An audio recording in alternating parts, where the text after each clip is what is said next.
Pregnancy నిలిచిన తర్వాత first చేసే స్కాన్‌ని డేటింగ్ స్కాన్ అంటారు.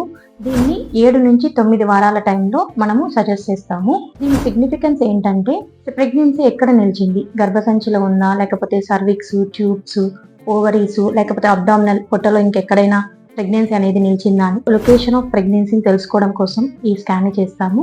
అంతేకాకుండా మనం ఇచ్చిన డేట్‌తో సరిపడేటట్టు బేబీ గ్రో అయిందా లేదా? సో దాన్ని బట్టి డెలివరీ డేట్ అనేది ఫిక్స్ అవుతుంది. రెగ్యులర్‌గా సైకిల్స్ ఉన్న వాళ్ళకి వాళ్ళ పీరియడ్ నిలిచినప్పటి నుంచి గ్రోత్ ఎంతుంది? ఎన్ని వారాలు గడిచింది పీరియడ్ నుంచి? దానికి తగిన గ్రోత్‌లో బేబీ ఉందా లేదా అనేది చూస్తాము. ఒకవేళ దాంతో కరెస్పాండింగ్ అయితే వాళ్ళ ఎల్ఎంపీని బట్టే వాళ్ళ డేట్ ఆఫ్ డెలివరీ అనేది డిసైడ్ అవుతారు. ఇర్రెగ్యులర్ సైకిల్స్ ఉన్న వాళ్ళకి ఇది వేరీ అవుతుంది. సో స్కాన్‌లో బేబీ గ్రోత్‌ని బట్టి వాళ్ళ డెలివరీ డేట్ అనేది ఫిక్స్ అవుతుంది. ఆ తర్వాత 7-9 వీక్స్ టైంకి హార్ట్ బీట్ అనేది బేబీకి వచ్చి ఉండాలి. సో బేబీకి హార్ట్ బీట్ వచ్చిందా లేదా అనేది, సింగిల్ బేబీనా, ట్విన్స్ కానీ, ట్రిప్లెట్స్ కానీ అలాంటివి ఏమన్నా ఉన్నాయా అనేది ముందుగానే ఈ స్కాన్‌లో మనం చూసుకోవడం ద్వారా మేనేజ్‌మెంట్ అనేది డిఫర్ అవుతుంది. సో వీటన్నిటిని తెలుసుకోవడం కోసం డేటింగ్ స్కాన్‌ని 7-9 వీక్స్ సమయంలో సజెస్ట్ చేస్తుంటాం.